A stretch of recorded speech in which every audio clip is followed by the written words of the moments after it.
Welcome back to BCN news. కూటమి సర్కార్ ఆదేశాలతో అధికారులు సుప్రీంకోర్టు ఆదేశాలను ఉల్లంఘించారని వైసీపీ ఉమ్మడి చిత్తూరు జిల్లా అధ్యక్షులు బోమన కరుణాకర్ రెడ్డి ఆరోపించారు. తిరుపతిలో ఆయన మీడియాతో మాట్లాడుతూ తిరుపతి పట్టణంలో కూటమి ప్రభుత్వ అరాచకాలకు అవధులు లేకుండా పోతున్నాయని ధ్వజమెత్తారు. వైసీపీ తరపున డిప్యూటీ మేయర్ అభ్యర్థిగా శేఖర్ రెడ్డిని ప్రకటిస్తే అతడి ప్రైవేట్ ఆస్తుల్ని ధ్వంసం చేశారని అన్నారు. సుప్రీంకోర్టు ఆదేశాలు సైతం ధిక్కరిస్తూ మేయర్ చూస్తుండగానే కట్టడాలు కూల్చివేశారని మండిపడ్డారు. లక్షలాది మంది ఈ రోజున వీడియోల ద్వారా ఒక పార్టీ అభ్యర్థికి సంబంధించినటువంటి ప్రైవేటు కట్టడాలని దారుణాతి దారుణంగా అధికారులు కూటమి ప్రభుత్వానికి బానిసలై చట్టాన్ని ఏమాత్రము కూడా పట్టించుకోకుండా సుప్రీంకోర్టు యొక్క ఆదేశాలనే విస్మరించి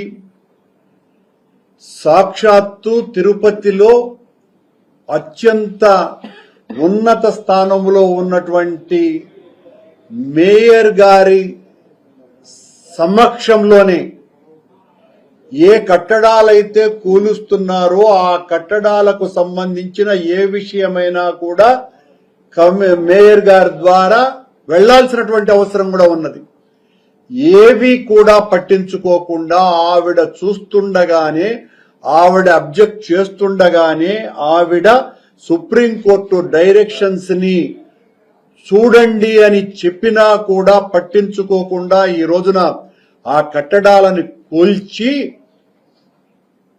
మా అభ్యర్థిని, వాళ్ల కుటుంబ సభ్యుల్ని భయవిహ్వలుల్ని చేసి వాళ్ల కుటుంబంలో ఒక భయానక వాతావరణాన్ని సృష్టించి అతన్ని లొంగిపోయేటట్టుగా చేసుకున్నారు. ఇంతకంటే దుర్మార్గం మరొక్కటి లేదు. మీకు సత్తా లేక, మీకు శక్తి లేక, మీకు మెజారిటీ లేక, మీ కూటమికి అభ్యర్థి అఫీషియల్ గా ఒక్కరున్నారని తెలిసి కూడా మా పార్టీ నుంచి మీరు కొనుగోళ్లు చేసినటువంటి వ్యక్తులతో మా పార్టీ అభ్యర్థిని ఓడించాలన్న మీ అత్యుత్సాహము తిరుపతిలో ప్రజాస్వామ్యాన్ని అపహాస్యం చేసింది. మీ దాదాగిరి వలన, మీ రౌడీజం వలన తిరుమలలో మా పార్టీకి సానుభూతి పరులుగా ఉన్నటువంటి వాళ్లను మొన్నటి నుంచి బెదిరిస్తున్నారు. మీరెందుకు ఆ పక్కకు పోతున్నావు అని. మా కార్పొరేటర్లందరినీ కూడా మీ అంతు చూస్తాం, మీకు ఏడాడ లొసుగులున్నాయో ఆ లొసుగులన్నింటినీ కూడా మొత్తం అంతా కూడా బయటికి తీసి మీ కథలు తేల్చేస్తామని బెదిరించి వీళ్ళంటారు మీరు నేర్పిన విద్యగా నీరజాక్షాన్ని నిన్న ఒక పేపర్ రాసింది. వాళ్ళకంటే పేపర్ మోస్తోంది. మేము దౌర్జన్యాలు చేయలా, మేము దుర్మార్గాలు చేయలా, మీలాగా ఈ రోజున ఆస్తులు కొల్లగొట్టేటువంటి కార్యక్రమాలు చేయలా.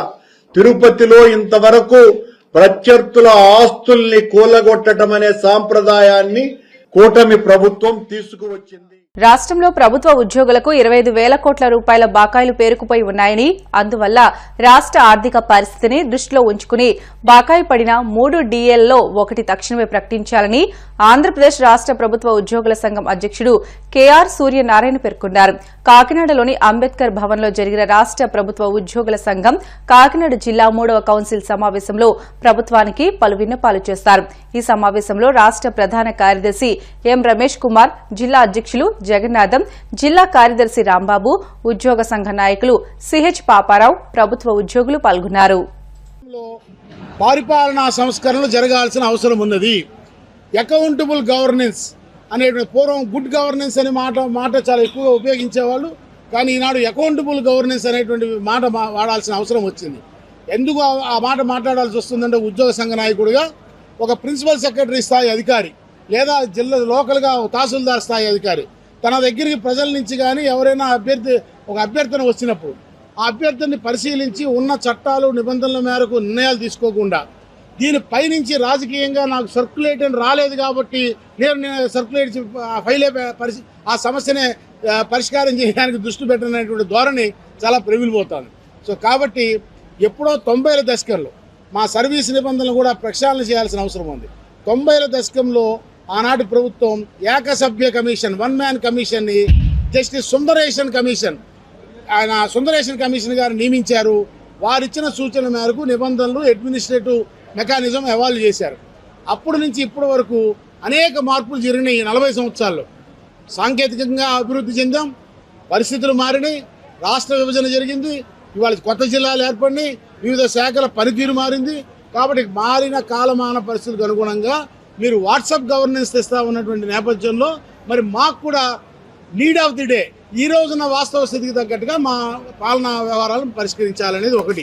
నాడు పెద్ద మనుషుల ఒప్పందం 70ల దశకంలో జరిగినటువంటి పెద్ద మనుషుల ఒప్పందంలో భాగంగా రాజ్యాంగాన్ని సవరించి మరీ మాకు ఇచ్చినటువంటి చట్టబద్ధత ఏదైతే ఉందో రాష్ట్రపతి ఉత్తర్వు, దాని మేరకు ఉద్యోగుల సర్వీసు వ్యవహారాలని పరిష్కారం చేసే వేదికగా ఉన్నత స్థాయి అడ్మినిస్ట్రేటివ్ ట్రిబ్యునల్ని నాడు ఏర్పరిచారు రాష్ట్రపతి ఉత్తర్వుల ఆధారంగా రాజ్యాంగంలో 371D అధికరణ ద్వారా.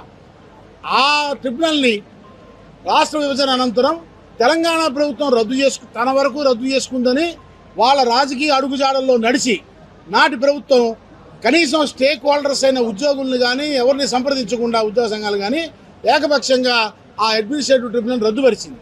వాస్తవంగా 71D కింద 371D కింద ఏర్పడిన ఆ ట్రిబ్యునల్ ఆనాడు ముగిసినప్పుడు భారత రాజ్యాంగంలో సవరణ చేసి ట్రిబ్యునల్ ఏర్పాటుకి ప్రత్యేకంగా ఒక 323 అధికారం తీసుకొచ్చి ఒక చట్టాన్ని పార్లమెంట్ చేసిన దాన్ని దృష్టిలో పెట్టుకుని 1989లో ఆంధ్రప్రదేశ్ రాష్ట్రంలో అత్యంత ప్రజాదరణ పొందిన నాటి ముఖ్యమంత్రి కీర్తిశేషులు నందమూరి తారక రామారావు గారు 1989లో మాకు ఆంధ్రప్రదేశ్ అడ్మినిస్ట్రేటివ్ ట్రిబ్యునల్ ఏర్పాటు చేశారు.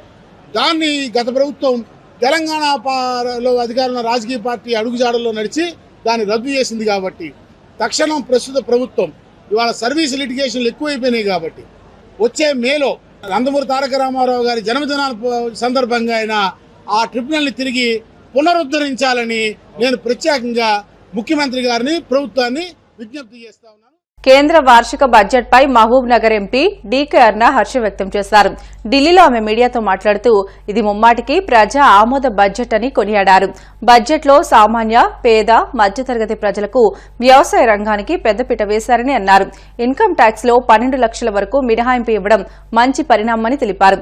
ప్రజానుకూల బడ్జెట్ ప్రవేశపెట్టిన ప్రధాని మోదీకి, ఆర్థిక మంత్రి నిర్మలా సీతారామన్ కి ఈ సందర్భంగా ఆమె ధన్యవాదాలు తెలియజేశారు. ప్రవేశపెట్టినటువంటి నిర్మలా సీతారామన్ గారికి ప్రజలందరి తరఫున ధన్యవాదాలు తెలియజేస్తా ఉన్నాను. ముఖ్యంగా మధ్యతరగతి కుటుంబాలు, అదేవిధంగా ఉద్యోగులు, చిరుద్యోగులు అందరి తరఫున నుంచి కూడా హృదయపూర్వకమైనటువంటి ధన్యవాదాలు తెలియజేస్తా ఉన్నాను వారికి, మోదీ గారికి.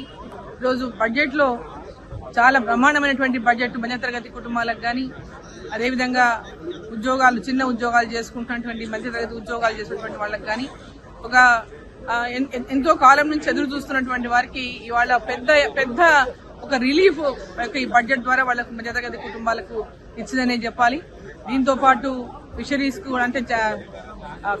కి అంటే చేపలు పెంచుకున్నటువంటి వారికి కూడా పెద్ద ఎత్తున దీంట్లో లబ్ధి చేకూరే విధంగా ఈ బడ్జెట్ లో పెట్టడం జరిగింది.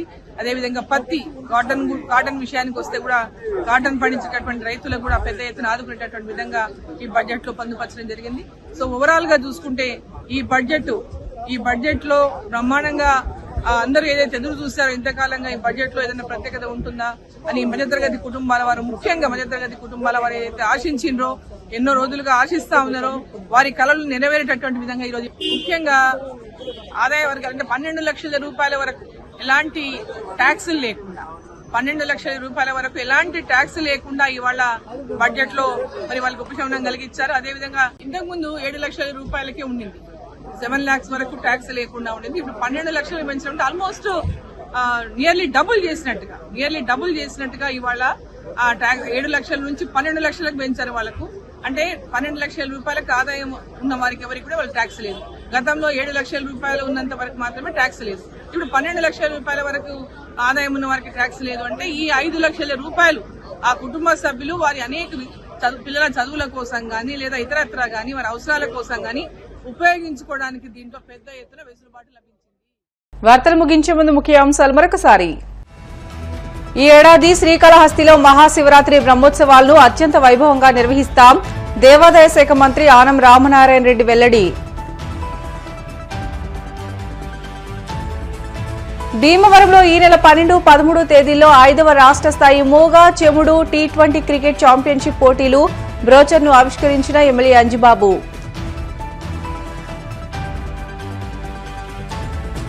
భీమవరం పట్టణంలో సింగిల్ యూజ్ ప్లాస్టిక్ నిషేధంపై కట్టుదిట్టమైన చర్యలు చేపట్టాం. జాయింట్ కలెక్టర్ రాహుల్ కుమార్ రెడ్డి వెల్లడి.